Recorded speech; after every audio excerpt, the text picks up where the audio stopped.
எல்லாருக்கும் வணக்கங்க. இன்னைக்கு நம்ம பார்க்க போகிறது பார்த்தீங்கன்னா ரயில்வே சம்மந்தமான ஒரு தகவல் தாங்க. இப்போ நம்ம எல்லாருமே ட்ரெயினில் ட்ராவல் பண்ணியிருக்கோம். அதில் பார்த்தீங்கன்னா கோட்டான்னு ஒன்று இருக்குங்க. அதாவது ரிசர்வேஷன் கோட்டா. சீனியர் சிட்டிசன்ஸ், அதாவது வயசானவங்க, ஆண்களுக்கு பார்த்தீங்கன்னா 60 வயசு முடிஞ்சவங்களுக்கு சீனியர் சிட்டிசன் கோட்டா இருக்குது. பெண்களுக்கு பார்த்தீங்கன்னா 45 வயசு தாங்க. அந்த கோட்டாவில் நம்ம அப்ளை பண்ணோம்னா கண்டிப்பாக லோவர் பர்த்து நமக்கு கண்டிப்பாக அலாட் ஆகி கிடைக்கும். ஆனால் அதுக்கு ஒரு வழிமுறை இருக்குங்க. என்னன்னு பார்த்தீங்கன்னா, இப்போ நம்ம ட்ராவல் பண்ணுறோம், ஒரு 5 பேர் ட்ராவல் பண்ணுறோன்னு வச்சுக்கோங்களேன். அதில் 2 பேர் சீனியர் சிட்டிசன்ஸ், தட் இஸ் ஒரு பெண் வந்து 45 வயசு, ஒரு ஆணுக்கு வந்து ஒரு 70 வயசு, அப்புறம் மிச்சம் இருக்கிற 3 பேர் வந்து 20, 30, 40 அப்படி இருக்கிறாங்கன்னு வச்சுக்கோங்களேன். இப்படி நம்ம அந்த ஒரு பிஎன்ஆரில் நம்ம 6 பேர் வரைக்கும் நம்மளால் ஒரு டிக்கெட் புக் பண்ண முடியுங்க. ஆன்லைன்லேயோ ஆஃப்லைன்லேயோ நம்மளால் புக் பண்ண முடியும். ஆனால் அது இல்லைங்க பிரச்சனை. இப்போ நீங்கள் இப்படி நம்ம புக் பண்ணினோன்னா, ஒரு சீனியர் சிட்டிசன் லேடி, ஒரு சீனியர் சிட்டிசன் ஜென், 3 ஜென்ரல் டிக்கெட் இப்படி நம்ம புக் பண்ணோன்னா கண்டிப்பாக நமக்கு சீனியர் சிட்டிசன் கோட்டா படி நமக்கு ரிசர்வேஷன் லோவர் பர்த் கிடைக்கவே கிடைக்காது. ஏன்னா இது வந்து ஜென்ரல் பூல், ஜென்ரல் கோட்டாவில் போய் விழுந்துருங்களாமா நம்ம அப்ளை பண்ணும்போது. அதனால் கவர்மெண்ட் ரயில்வே என்ன சொல்லுதுன்னா, இப்போது இந்த 5 பேர் ட்ராவல் பண்ணுறாங்கன்னா சீனியர் சிட்டிசன் தனியாக ஒரு டிக்கெட் புக் பண்ணுங்க.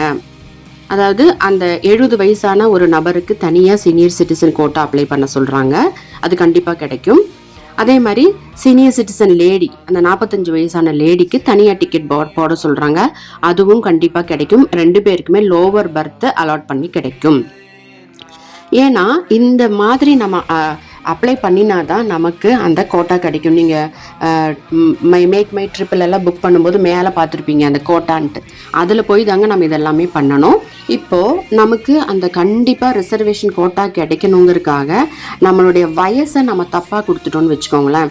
இப்போ ஆக்சுவலாக நமக்கு ஒரு 30 வயசு, ஆனால் நமக்கு வந்து ரிசர்வேஷன் வேணும் அப்படிங்கிறதுக்காக நான் வந்து 60 வயசான ஒரு பெண் அப்படின்னு நான் வந்து தப்பாக ஒரு தகவல் கொடுத்து நான் ரிசர்வேஷன் வாங்கி அந்த டிக்கெட் டிடி வருவார் இல்லைங்களா, அப்போ நம்மளை கண்டுபிடிச்சிட்டாங்கன்னா கண்டிப்பாக ஃபைன் உண்டு. ஃபைன்னு எப்படின்னு கேட்டிங்கன்னா, அந்த நம்ம எந்த இப்போ ஏசியில் கம்பார்ட்மெண்ட்லேயோ இல்லை செகண்ட் ஏசிலேயோ 2 டயர்லேயோ ட்ராவல் பண்ணுறோன்னா அந்த சார்ஜ் வித் ஃபைன் ஈடாக்குவாங்க. அது அல்லாமல் நம்மளை வந்து செகண்ட் கிளாஸுக்கு போக சொல்லிடுவாங்க, சிட்டிங்க்கு. அதுவும் அல்லாமல் நமக்கு வந்து இன்கேஸ் வந்து அங்கேயே ஒரு ஆர்ஐசியில் ஒரு வேக்கண்ட் இருக்குது, கண்டிப்பாக அங்கே ஒரு ஆள் அகாமடேட் பண்ண முடியும்னா அந்த ஃபைன் சார்ஜ் வாங்கி அங்கேயே கூட இருக்கிறதுக்கும் சான்சஸ் இருக்குது. ஆனால் ஃபைனுங்கிறது வந்து அன்அவாய்டபிள். அதனால் தப்பான தகவல் கொடுத்து ஒரு ரிசர்வேஷன் கிடைக்கணுங்கிறதுக்காக நாம் சீனியர் சிட்டிசன் காமிக்கவே கூடாதுங்க. இன்னொரு முக்கியமான தகவலுங்க, நம்ம சீனியர் சிட்டிசன் காமிக்கிற மாதிரியான ஏஜ் ப்ரூஃப் இருக்கிற ஒரு ஐடி கார்டு வேணுங்க. நம்ம அதில் நம்மளுடைய date of year, birth year இருக்கணுங்க. அது வச்சு தான் நம்மளுடைய ஏஜ் கால்குலேட் பண்ணுவாங்க. எஸ்பெஷலி லாங் ரன்னிங் ட்ரெயின்ஸ்லிங்க. இதெல்லாம் பேசிக்காக அந்த டிடியும் அந்த ஸ்குவாடுன்னு இடையில வருவாங்கங்க, ரயில்வே ஸ்குவாட். அதில் மாட்டிக்கிட்டான்னா நம்மளை வித்தவுட் ட்ராவல் மாதிரி கன்சிடர் பண்ணி ஃபைன் ஈடாக்கிறதுக்கும் சான்சஸ் இருக்குது.